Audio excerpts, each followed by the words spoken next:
வணக்கம் sir. Timiri Yuvaraj bikes வணக்கம் ஐயா. திமிரி யுவராஜ் பைக்ஸில் இந்த வண்டி நீங்கள் எல்லோரும் நம்ம சப்ஸ்கிரைபர் எல்லாமே பார்த்தீங்கன்னா கஷ்டப்படுவீங்க. வண்டி டெலிவரி கொடுக்குறோம், ஏன் சார் வீடியோ போடலை அப்படின்னு கேட்டிருப்பீங்க. அப்படின்னு கேட்பீங்க. என்ன காரணம்னு கேட்டாச்சுன்னா, திமிரி யுவராஜ் பைக்ஸில் வண்டி வந்து நின்ன உடனே தம்பி வந்து ஆல்ரெடி நம்ம சப்ஸ்கிரைபர் தான்.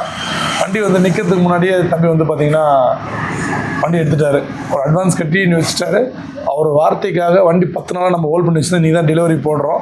நிறைய பேர் அந்த வண்டி கேட்டாங்க. RC 200 2021 TN25 லோக்கல் வண்டி. வண்டி உண்மையிலே சாரி TN70 ராணிப்பேட்டை வண்டி ஷோரூம் கண்டிஷன். வண்டி பற்றி சொல்லணும்னா கண்டிஷன் ஒன்று ஒன்றா சொல்கிறத விட நீங்கள் போய் புதுசாக எடுத்தால் எப்படி இருக்குமோ அந்த மாதிரி சவுண்டு பீட்டு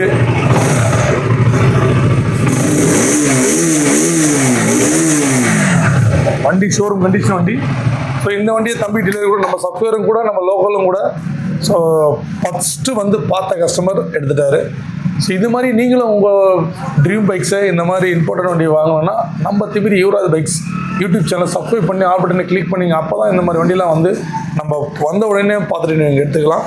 ஸோ நம்ம கடை எங்கன்னா ராணிப்பேட்டை மாடலில் ஆர்காட்லேருந்து ஆர்னி போர்ட்டில் திமிரியில் இந்தியன் பெட்ரோல் பங்க் ஆப்போசிட்டில் யுவராஜ் கன்சல்டிங் சொல்லிட்டு ஈஸி ஃபைனான்ஸ் ஆப்ஷனும் பண்ணி தரோம். நம்மகிட்ட வந்து ஸ்போர்ட்ஸ் பைக் வண்டி எல்லாமே இருக்குது. நேரில் வந்துட்டு பார்த்துட்டு உங்களுக்கு பிடிச்ச வண்டி எடுத்துங்க. வாரம் வீடியோ போடுவோம். கண்டிப்பாக சேனலில் பாருங்கள், சப்ஸ்கிரைப் பண்ணுங்கள், ஃப்ரெண்டுங்கெல்லாம் ஷேர் பண்ணுங்கள். கஸ்டமரோட ரிவ்யூ கேட்கலாம். வணக்கம்ண்ணா. வணக்கம் மட்டும் நல்லா இருக்கீங்களா? நல்லா இருக்கிறேன்ப்பா. பையன் போட்டி போட்டு எடுத்துருக்காரு.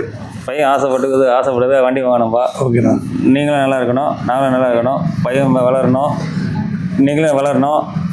இது வந்தாலும் பையனோட ஆசைப்பட்டு அவர் சொல்கிறது அவர் ட்ரீம் பைக்ஸே இதுதான். ஸோ அவங்க பையனோட ஆசையை நிறைவேற்றிருக்காரு. நீங்கள் நினைக்கிற மாதிரி பையன் வந்து சும்மா வண்டி எடுத்து சில பேர் ஒரு கமெண்ட் கண்டிப்பாக போடுவீங்க, பையனுக்கு ஆசைப்பட்ட இந்த மாதிரியா எடுத்துறீங்கன்னு கேட்கலாம். அவருடைய ஆசை சொந்த காசில் வாங்கியிருக்காரு.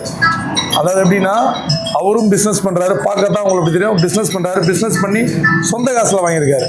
அவரோட ஆசை வந்து என்ன, நான் பல நாள் கனவுனே எனக்கு ஓட்டுறனோ ஓட்டலையோ எடுத்து நிற்க வைக்கணும் அப்படின்னாரு. அவருடைய வேண்டுகோளுக்கு இணங்க அவரோட ட்ரீமை நம்ம வந்து ஃபுல்ஃபில் பண்ணுற மாதிரி அவர் அட்வான்ஸ் கட்டி போனதுக்கு அப்புறமே வந்து பார்த்திங்கன்னா அவர் கொடுத்த ரேட்லேருந்து 20,000 எக்ஸ்ட்ரா கொடுத்து ஒத்த காலம் என்ன நம்ம கொடுக்கல. அவர் வாக்கு கொடுத்துட்டோம்.